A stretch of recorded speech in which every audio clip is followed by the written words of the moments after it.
119వ కీర్తన 10వ వచనంలోనికి వద్దాం. కొన్ని నిమిషాలు ఆ వచనంలో మనం నిలవడానికి ప్రయత్నం చేద్దాం. నా పూర్ణ హృదయముతో నేను నిన్ను వెతికి ఉన్నాను. నన్ను నీ ఆజ్ఞలను విడిచి తిరగనీయకుము. నన్ను నీ ఆజ్ఞలను విడిచి తిరగనీయకుము. దేవునికి స్తోత్రం. ఇదొక సిన్సియర్ ప్రార్థనే. నీ సన్నిధిలో నీ ఆజ్ఞలు లోబడి జీవించాలని నాకు ఆశ ఉంది, కానీ ప్రేరేపణలు, ఒత్తిడులు నాకు అధికమగుచున్నది గనక నన్ను అలా తిరగనీయకు. పిల్లలు రోడ్డు మీదకి ఉరుకుతే మనం ఏం చేస్తాం? పరిగెడుతూ పోయి పట్టుకుంటాం. అదే 17 సంవత్సరాల అబ్బాయి రోడ్డు మీదకి పట్టుకుంటారా పోయి? ఏంటండి, 3 years లోపు ఉన్న పిల్లలు, నానా వద్దు వెహికల్స్ వస్తుంది అని చెప్పి మనం వెంటనే పోయి పట్టుకుంటాం. వాడు అనుకుంటాడు, ఆ మామ పోయిండు, ఆయనను ఎవరు పట్టుకోలేదు, ఈ అన్న పోయిండు, ఆయనను ఎవరు పట్టుకోలేదు, నేను మాత్రం ఈ నరకంలో ఇలాగ నన్ను ఎప్పుడు ఏంటి పట్టుకోవడం అని అంటే ఆ బాబుకు తెలియదు అక్కడ ప్రమాదం పొంచి ఉన్నది. ఆ తల్లి ఆ కుమారుని ప్రొటెక్ట్ చేసుకోవాలి. మేము హైదరాబాద్ నుంచి వస్తున్నాం. ఒకసారి మా ముందు ఒక కారు వెళ్ళుచున్నది. ఒక తల్లి తన కుమారుని పట్టుకొని రోడ్డు క్రాస్ చేశారు. ఆ తల్లి చేయి వదిలేసి ఆ కుమారుడు మళ్ళీ రిటర్న్ ఊరికి వచ్చాడు రోడ్డు మీదకి. ఒక కారు వచ్చి ఆయనను గుద్దితే ఎగిరిపోయి ఇంకొక కారు బోనట్ మీద పడేది మేము చూస్తున్నాం. వెంటనే కారు ఆపినాం. దిగిపోయే వరకు ఆ కుమారుని ప్రాణం పోయింది. ఆ తల్లి రొమ్ము కొట్టుకొని ఏడిచే దృశ్యం చూచి మా హృదయం బద్దలైపోయింది. మా కన్నీళ్ళు మాకు తెలియకుండానే కారడం మొదలైంది. ఆ కుమారుడు బహుశా ఉండొచ్చు 4-5 years పట్టుకొని రోడ్డు క్రాస్ చేశారు. ఆమె చెయ్యి వదిలేసి వాడు ఇక్కడికి ఉరికి వచ్చిండు. ఆ సమయంలో హైవే కదా, వెహికల్స్ హై స్పీడ్లో వెళుచున్న వెహికల్స్ ఎవరు కంట్రోల్ చేయలేకపోయారు. ఇమీడియట్లీ మరణం జరిగింది. మనం తిరగనీయకు. దేవునికి భక్తుడు ప్రార్థన చేస్తున్నాడు, నన్ను ప్రొటెక్ట్ చేయలేకపోతున్నాను, నన్ను నేను కాపాడుకోలేకపోతున్నాను, నీ ధర్మశాస్త్రమును అనుసరించి నేను నడవలేకపోతున్నాను. నేను నీ ధర్మశాస్త్రం అనుసరించి నడిచినట్లు నేను వాటిని విడిచి తిరగడానికి నన్ను అనుమతించకు. నేను ఎదిగిన వాణ్ణి అని నేను అనుకోవడం లేదు ప్రభువా, నన్ను చేయి పట్టి ఆపుము, ఆ సమస్య నుండి నన్ను విడిపించు అని భక్తుడు దేవుని సన్నిధిలో ప్రార్థన చేస్తున్నాడు. మనం అనుకుంటాం 17, 18, 19 years పిల్లలకు మాత్రమే శోధన ఉంది. 70 years అంకుల్కు కూడా శోధన ఉంది. Praise the lord. అపవాది తెలివి కలిగి ఎవరిని మృంగుదునా అని చెప్పి భూలోకమంతా తిరుగుచున్నాడు గనక ప్రతి ఒక్కరూ ఈ ప్రార్థన చేయాలి. ప్రభువా, నీ ఆజ్ఞలను అనుసరించి నేను నడిచినట్లు నీ ఆజ్ఞలను విడిచి తిరగనీయకుము. దేవునికి స్తోత్రం. హల్లెలూయా. మనం పడిపోకుండా ఉండడానికి దేవుని కృప మనకు అవసరమని సిన్సియర్గా ఈ భక్తుడు ప్రార్థన అడుగుతున్నాడు. మొదటిగా ఆయన తరచుగా పడిపోతున్నాడు, నిలవలేకపోతున్నాడు అనేటువంటిది ఆయన గుర్తించాడు. రెండవదిగా ఆయన మర్చిపోతున్నాడు ఆజ్ఞలను. నీ ఆజ్ఞలను నేను మర్చిపోతున్నాను. సమస్యలు వచ్చినప్పుడు, శోధనలు వచ్చినప్పుడు దేవుని వాక్యం ఇలా ఆజ్ఞాపించారు అనేది నేను మర్చిపోతున్నాను. నేను ఆ సమస్యలలో చిక్కిపోతున్నాను గనక నన్ను చేయి పట్టి నడిపించండి, పడిపోకుండా, శోధనలో పడిపోకుండా ఉండడానికి నాకు కాపుదల దయచేయండి అని ప్రార్థన చేస్తున్నారు. ఇంకొక కారణం, అనేక రకాలైన విషయాలలో నేను ఇన్వాల్వ్ అయి ఉన్నాను.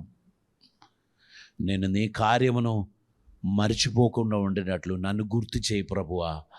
నేను తప్పు చేయకుండా జీవించడానికి నన్ను హెచ్చరించు ప్రభువా. నీ అడుగుజాడలో నేను నడవడానికి నీ కృప నాకు దయచేయి ప్రభువా అని దేవుని సన్నిధిలో భక్తుడు ప్రార్థన చేస్తున్నారు. దేవునికి స్తోత్రం.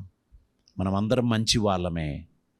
ఆదివారం దేవుని మందిరానికి వచ్చి ఆరాధిస్తున్న సమయంలో దేవుడు మనతో మాట్లాడుచున్నప్పుడు మనకెంతో సంతృప్తి కలుగుచున్నది. కానీ మన వ్యక్తిగత జీవితంలో, ఒంటరి జీవితంలో అనేక సార్లు శోధనలు మనని వెంటాడుతుంది. విజయం సాధించలేకపోతున్నాం. ఈ భక్తుడు ఆ యాథార్థ్యమును అంగీకరించుకొని ఆయన చెప్తున్నాడు, తండ్రి, I am preoccupied with many things. అనేక విషయాలలో ఆక్యుపైడ్ అయి ఉన్నాను. నీ ధర్మశాస్త్రమును నాకు గుర్తు చేయి, నాకు జ్ఞాపకం చేయి. నేను వాటిని విడిచి తిరగనీయకు. నన్ను నీ కృపలో నిలబెట్టు. ఎల్లప్పుడూ నిన్ను ధ్యానించినట్లు, నీ చిత్తం నెరవేర్చినట్లు నీ కృప, నీ ఇంటర్వెన్షన్ నా జీవితంలో కావాలి అని ప్రార్థన చేస్తున్నారు. దేవునికి స్తోత్రం. ప్రియులారా, ఈ వాక్యం ప్రతి ఒక్కరూ ప్రార్థన చేయవలసినటువంటి సిన్సియర్ ప్రార్థన. దేవుని వాగ్దానములు మనకు ఉన్నప్పటికీ అనేక ఆపర్చునిటీస్, పొరపాటు చేయడానికి ఉన్నటువంటి టెంప్టేషన్స్ మన వెంట వచ్చుచున్నది గనుక I don't want to do it. I want to stand with you. I want to stay in your promises. దేవా, నీ వాగ్దానములలో నేను నిలిచి ఉండడానికి తగిన కృప నాకు దయచేయండి అని భక్తుడు దేవుని సన్నిధిలో ప్రార్థన చేస్తున్నారు. దేవునికి స్తోత్రం. చివరిగా, నాకు చంచల హృదయం ఉంది ప్రభువా. నీ సన్నిధికి వచ్చి వాక్యం వింటున్నప్పుడు నేను దాన్ని అంగీకరిస్తున్నాను. నేను దానికి ఎస్ పలుకుచున్నాను. నేను చేతులెత్తి సమర్పించుచున్నాను. కానీ నీ సన్నిధి నుంచి దూరం వెళ్ళుచున్నప్పుడు నేను నిలవలేకపోతున్నాను. నేను దాన్ని కాపాడుకోలేకపోతున్నాను. నా జీవితంలో పతనం సంభవించుచున్నది. నన్ను కరుణించు ప్రభువా అని భక్తుడు దేవుని సన్నిధిలో ప్రార్థన చేస్తున్నాడు. నీ చిత్తం నెరవేర్చాలని నాకు ఆశ ఉన్నది. నీ సన్నిధిలో ఎల్లప్పుడూ ఉండాలని నేను ఇష్టపడుచున్నాను, కానీ నేను ఉండలేకపోతున్నాను ప్రభువా, నన్ను కరుణించు అని భక్తుడు దేవుని సన్నిధిలో ప్రార్థన చేస్తున్నాడు. నేను ఒక విషయం మీకు చెప్తాను. We have plenty of promises from God. దేవుడు మనకిచ్చిన వాగ్దానములు అద్భుతమైనది మనకున్నది, కానీ వాగ్దానమును పొందలేకపోతున్నాం. అకౌంట్లో లాక్స్ ఆఫ్ రూపీస్ డిపాజిట్ చేశారు, కానీ విత్డ్రా చేయడం తెలియదు. చెక్ రాయడం తెలియదు. విత్డ్రా చేయడం ఎట్లా అనేది తెలియక నిరుపేదునిగా జీవించుచున్నారు అనేకులు. దేవుని ప్రామిసెస్ మనకు అనుగ్రహించినది సమృద్ధి అయినది, జీవము గలది, ఉన్నతమైనది, కానీ దానిని విత్డ్రా చేయడం తెలియక ఇంకా అడుగుచున్నారు. నింపుము దేవా, నింపుము. దేవుడు నింపాడు, టేక్ ఇట్ అని దేవుడు చెప్తున్నాడు, కానీ I don't know how to take it. నేను దాన్ని పొందుకోవడం నాకు చేత కావడం లేదు. దేవుడు నీ అకౌంట్లోకి బ్లెస్సింగ్స్ కుమరించి ఉన్నాడు. You need to operate your account. You need to pray to God with thanks giving. You need to withdraw the blessings. ఈరోజు దేవుని వాక్యం వినుచున్న విశ్వాసి, నీతో దేవుడు చెప్తున్నాడు, నేను నీ జీవితంలోనికి నా బ్లెస్సింగ్స్ కుమరించి ఉన్నాను. నువ్వు దాన్ని పొందలేకపోతున్నాను, నేనేం చెయ్యాలి? తీసుకో అంటున్నారు. అందుకే నువ్వు ఇప్పుడు ఏం చెప్పాలి తెలుసా? I receive it. ఆ బ్లెస్సింగ్స్ నేను రిసీవ్ చేస్తున్నాను. అది రిసీవ్ చేయడానికి ఉన్న ఒక మనస్సు నీలో లేకపోతే చామగడ్డ ఆకు మీద పడ్డ నీళ్ళులాగా వర్షం 113 సెంటీమీటర్స్ పడ్డది. చామాకు చెప్తుంది, ఒక్క చుక్క నీలాగలేదు, అన్నీ పోయినాయి. అవతల గుంట నిండింది, వాగు నిండింది, నది నిండింది, ఊరు నిండింది, నీటి ప్రవాహం చామాకుకు తెలియదు. ఒక్క చుక్క నాలో ఆగలేదు. జీవితం దేవునితో కనెక్ట్ చేయాలి, దేవునితో ట్యూన్ చేయాలి. You must operate your blessings by faith. Hallelujah. How many of you can receive God's blessings today? You need to receive God's blessings. That is overflowing into your life. Learn how to write the check. Learn how to withdraw the money from your account. అస్తమానం ప్రార్థన చేస్తున్నావు. Today you need to operate your account. Stand up, receive it. దేవుడు నీ జీవితంలో చేయబోచున్న కార్యములను విశ్వసించండి, పొందుకోండి. వాటి ద్వారా మీరు బ్లెస్ అవ్వాలి. దేవునికి స్తోత్రం. హల్లెలూయా. నీ ఆజ్ఞలను విడిచి నన్ను తిరగనీయకుము. దేవునికి స్తోత్రం. Lord, I just want to stay in your presence. నీ సన్నిధిలో నిలిచి ఉండడానికి నేను ఇష్టపడుచున్నాను. 12వ వచనం చదువుదాం. యెహోవా, నీవే స్తోత్రము నొందదగిన వాడవు. యెహోవా, నీవే స్తోత్రము నొందదగిన వాడవు. నీ కట్టడలను నాకు బోధించు. నీ కట్టడలను నాకు బోధించుము. నీ నోట నీవు సెలవిచ్చిన న్యాయ విధులన్నిటినీ నా పెదవులతో వివరించదును. దేవునికి స్తోత్రం. దేవా, నీ కట్టడలను నాకు బోధించు. We must have a heart of learning. నాకు అన్నీ తెలుసు, ఏం చెప్పకు. అదే కదా మన యాటిట్యూడ్. నువ్వేనే నాకు చెప్పేది. నీవు ఇవన్నీ చూసే ముందే నేను ఇవన్నీ తెలుసుకున్నాను. I don't want anybody's advice. I'm strong enough. Nobody can help you. You just behave like a చామాకు. Praise the Lord. Hallelujah. Accept it, receive it, admit and practice it. దేవుని సాన్నిధ్యం మీలో సమృద్ధి సమృద్ధి సమృద్ధి కలుగజేయడానికి దేవుడు ఇష్టపడుచున్నాడు. You are not an ordinary person. You are a chosen generation. Hallelujah. దేవుడు మిమ్ముని ముందుగా ఏర్పరచుకున్నారు. మీరు ఆయన సొత్తు. ఆయన మిమ్ముని తన కోసం ప్రత్యేకించాడు. మీరు విడవబడిన వారు కానే కాదు. దేవునికి స్తోత్రం. ఏర్పరచబడిన వారులారా, దేవుడు మీ జీవితంలో అద్భుతములు చేయనారంభించి ఉన్నాడు. దేవునికి స్తోత్రం. హల్లెలూయా. ఒక తల్లి కుమారుని అమెరికా పంపించారంట. ప్రతి నెల బాబు లెటర్ రాసేవాడు. ఆ లెటర్తో పాటు ఒక చిన్న కాగితం, కలర్ ఉన్నటువంటి ఒక పేపర్ వచ్చేది.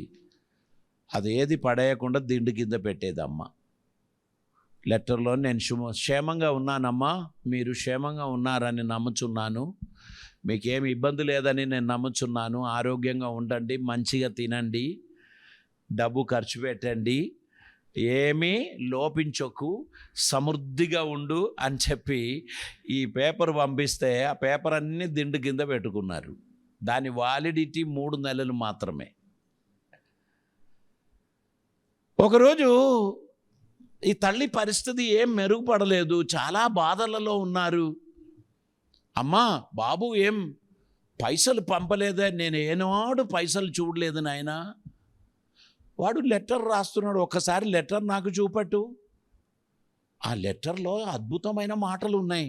అమ్మా, నువ్వు మంచిగా మెడిసిన్ తీసుకోవాలి, మంచిగా భోంచేయాలి, మంచిగా తినాలి, మంచిగా ఉండాలి, ఏది కొదువ ఉండకూడదు అని చెప్తే వాడు డబ్బు పంపలేదమ్మా. పంపలేదు నాన్న, ఏదో పిచ్చి కాగితాలు పంపించాడు. ఏది చూపట్టు అని అంటే అన్ని చెక్కులే. $1,000, $2,000, $5,000. ఈ తల్లికి పాపం ఇది డబ్బు అనేది తెలియక దిండు కింద పెట్టుకున్నారు. దేవుడు అనుగ్రహించిన ఆశీర్వాదమును గుర్తించడానికి ఉన్న ఒక నేత్రం మనకు అవసరం. దేవునికి ఇష్టం. హల్లెలూయా. దేవుడు నీ జీవితంలో అనుగ్రహిస్తున్న ఆశీర్వాదములను చూడనట్టు నువ్వు తిరగొద్దు.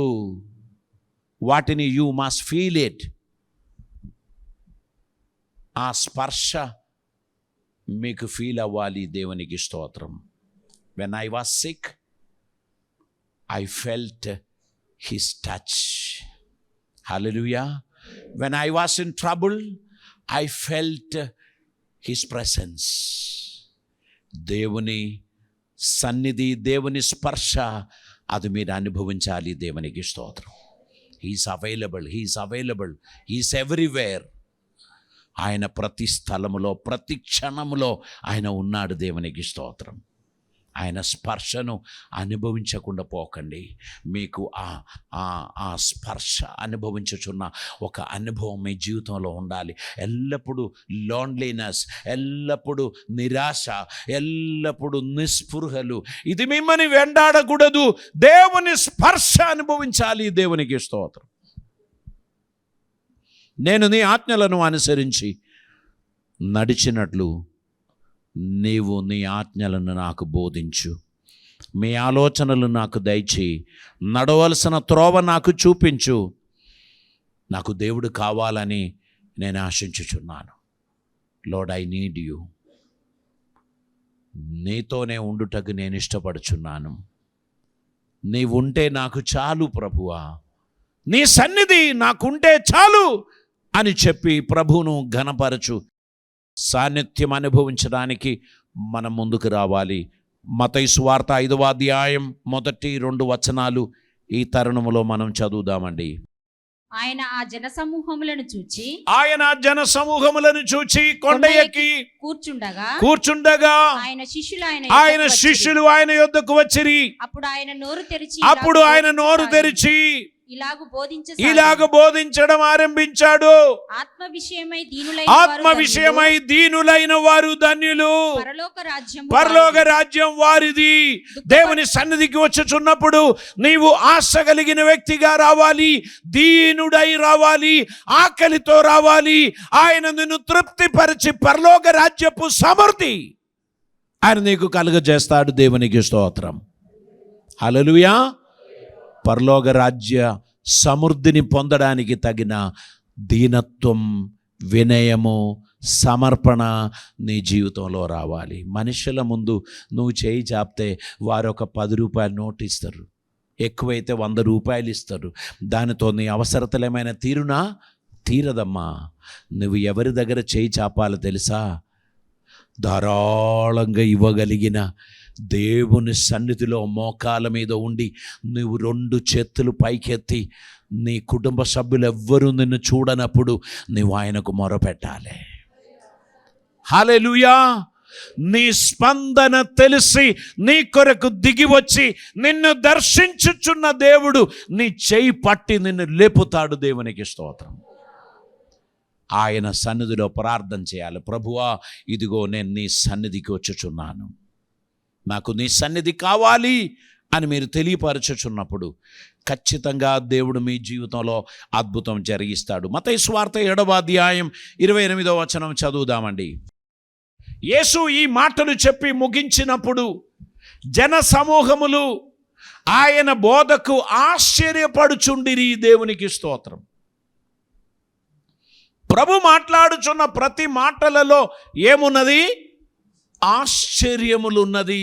ఎందుకంటే ఆయన దగ్గర మామూలు మాటలు లేదు. Every message will be extra ordinary. If you come with preparation to revival Christian centre, or if you watch this live, every day God will speak to you, to your heart. Very specifically, how many of you experience God's presence? మీలో ఎంతమంది దేవుని ప్రశంసను experience చేస్తున్నారు? ప్రతిదినం ఆయన మన హృదయముతో మాట్లాడుతారు. దేవునికి స్తోత్రం. We must have a preparation. దేవుని సన్నిధిలో రావాలి. ఎవ్రీ సండే మార్నింగ్ మీకు మెసేజ్ వస్తుంది, కమ్ విత్ ప్రిపరేషన్ కదా. అంటే కొంచెం పౌడర్ ఎక్కువ పూసుకోండి అని కాదు చెప్పింది. కమ్ విత్ ప్రిపరేషన్ అంటే సూట్ వేసుకొని రండి అని కాదు. చెప్పిన మాట ఏంటి? Lord, I'm coming with empty heart. నేను ఖాళీ చేసిన హృదయముతో నీ సన్నిధికి వచ్చుచున్నాను. ఫిల్ మీ లార్డ్, నన్ను నింపండి. ఆయన ఖచ్చితంగా నిన్ను నింపుతాడు. దేవునికి స్తోత్రం. హల్లెలూయా. దేవుని స్వరం వినడానికి ఉన్న ఓ సిద్ధపాటు, దేవుని కృప పొందడానికి ఉన్న ఓ సిద్ధపాటు, అది మన జీవితంలో ఉన్నట్లయితే దేవుడు ఖచ్చితంగా మనలని ఆశీర్వదిస్తాడు. దేవునికి స్తోత్రం. 119వ కీర్తన 14వ వచనం చదవండి. సర్వ సంపదలు దొరికినట్లు నీ శాసనముల మార్గమును బట్టి నేను సంతోషించుచున్నాను. సర్వ సంపదలు దొరికినట్లు నీ శాసనముల మార్గమును బట్టి నేను సంతోషించుచున్నాను. దేవునికి స్తోత్రం. నిధి దొరికినట్లు. ఎలా సంతోషిస్తాను? లాటరీ దొరికినట్లు. అన్ఎక్స్పెక్టెడ్గా 25 crores గెలిచారు అని అన్నారనుకో, ఎంత సంతోషం కదా. సర్వ సంపద దొరికిన దానికన్నా ఎక్కువ సంతోషం ఎక్కడున్నది? నీ సన్నిధిలో ఉన్నది. దేవునికి స్తోత్రం. నీ శాసనాలను బట్టి నేను సంతోషించుచున్నాను. ఇంకా కిందికి చదువమ్మా. నీ ఆజ్ఞలను నేను ధ్యానించెదను. నీ ఆజ్ఞలను నేను ధ్యానించదను. నీ త్రోవలను మన్నించెదను. నీ త్రోవలను మన్నించదను. నీ కట్టడలను బట్టి నేను నీ హర్షించెదను. కట్టడలను బట్టి నేను హర్షించదను. నీ వాక్యమును నేను మరువకుండా ఉందును. దేవునికి స్తోత్రం. ఈ వారంలో విన్న దేవుని వాక్యం మర్చిపోవద్దు. లాస్ట్ వీక్ ఏం మాట్లాడారండి? ఏదో మాట్లాడాడు. బాగానే మాట్లాడతాడు, సహజంగా బాగానే మాట్లాడతారండి, కానీ అడగక నన్ను. Praise the lord. Family of God. మన దేవుని కుటుంబమే కదా. ఆ ప్రేమ మీలో ఉండాలి, ఆ స్పందన మీలో ఉండాలి, ఆ సిన్సియారిటీ మీలో ఉండాలి. This is our family. Hallelujah. ఫ్యామిలీలోనే హృదయం విప్పి మాట్లాడతారు. అందరి దగ్గర మాట్లాడదామా? మాట్లాడం. వాళ్ళు ఉన్నారు, వాళ్ళు పోయినాక మాట్లాడుతూ అంటారు కదా. వాళ్ళని పంపించాం, తలుపు పెట్టాం, మనం హార్ట్ఫుల్లీ మాట్లాడతాం. We are family. మీరందరూ దేవుని ఫ్యామిలీ అయి ఉన్నారు, ఆర్సీసీ ఫ్యామిలీ అయి ఉన్నారు. మన దేవుని శాసనాలను మర్చిపోవద్దు, ఆయన కట్టడలను మర్చిపోవద్దు, ఆయన శాసనాలను మరిచి తిరగొద్దు. దేవునికి స్తోత్రం. So let us pray a sincere prayer to God. Lord, hold me back. నన్ను గట్టిగా పట్టుకోండి. నీ చిత్తం నెరవేర్చడానికి నాకు ఇష్టం ఉంది. సీమోను పేతురు ఏడిచిన సందర్భం మీకు గుర్తుందా? అడిగిన ప్రశ్న 3 సార్లు అడిగినందుకే ఏడిచాడు కదా. యోహాను కుమారుడైన సీమోను, నువ్వు నన్ను ప్రేమించుచున్నావా? నేను నిన్ను ప్రేమించుచున్నానని మీరే ఎరిగి ఉన్నారు. ఓకే. యోహాను కుమారుడైన సీమోను, నువ్వు నన్ను ప్రేమించుచున్నావా? కొంచెం తేడా అనిపించింది. 3వసారి ఆ ప్రశ్న అడగడం విరిగిపోయాడు. అయ్యో ప్రభువా, నేను నిన్ను ప్రేమించుచున్నానని మీరే ఎరిగి ఉన్నారు. నా గొర్రెను మేపము, నా గొర్రె పిల్లలను కాయము. ఈ దినమందు దేవుని సన్నిధికి వచ్చి ఓ సెన్సిటివిటీ పోగొట్టుకున్న వారి ఇట్లా ఒకసారి టచ్ చేయండి. ఉందా స్పర్శ? చెప్పండి. అది ఎప్పుడు ఉండాలి. స్పర్శ లేదనుకో, సంథింగ్ ఈజ్ రాంగ్. ఆమేన్. దేవుని వాక్యం హృదయమును తాకినప్పుడు అది తాకాలి. దేవునికి స్తోత్రం. ఇట్లనే నీకే ఈరోజు ఆమెకి మంచిగా వేశారు కదా, మరి నీకేంటి? నాకేం అవసరం లేదు, వానికి మంచిగా దొరికింది. దేవుని వాక్యం అలా కాదు. దేవుని వాక్యం నన్ను తాకుచున్నది, మన అందరినీ తాకుచున్నది. హల్లెలూయా. దేవుని వాక్యం నన్ను తాకింది. I want to pray a sincere prayer. Lord, I thank you. You spoke to me very specifically of my problem. నేను చేయలేకపోయినది, నేను ఫెయిల్ అయిపోయినది ఈరోజు నువ్వు నాతో స్పష్టంగా చెప్పినందుకు I just want to say amen to that prayer. నేను ఆ ప్రార్థనతో ఏకీభవిస్తున్నాను. I also want to be successful. నేను కూడా విజయం పొందడానికి ఆశించుచున్నాను. తండ్రి, నీ ఆజ్ఞను విడిచి తిరగనీయకుము. మనమందరం ఆ ప్రార్థన ఈరోజు తెలియపరచగలమా? ఆయన సన్నిధి నుంచి దూరం పోకుండా, ఆయన చిత్తం నెరవేర్చు బిడ్డలుగా, ఆయనకిష్టులుగా ఉండడానికి ఇష్టపడుచున్న వారులారా, తలలు దించండి, కళ్ళు మూసుకోండి, ప్రార్థన చేద్దామండి.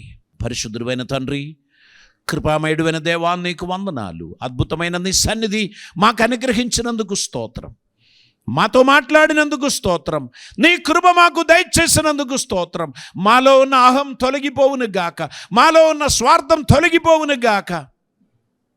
శోధనలను జయించడానికి మీ శక్తి మాలో అనుగ్రహించమని ప్రార్థిస్తున్నాం. నీ కృపలతో మమ్మల్ని నింపమని ప్రార్థిస్తున్నాం. మీ సహాయం మాకు దయచేయమని ప్రార్థిస్తున్నాం.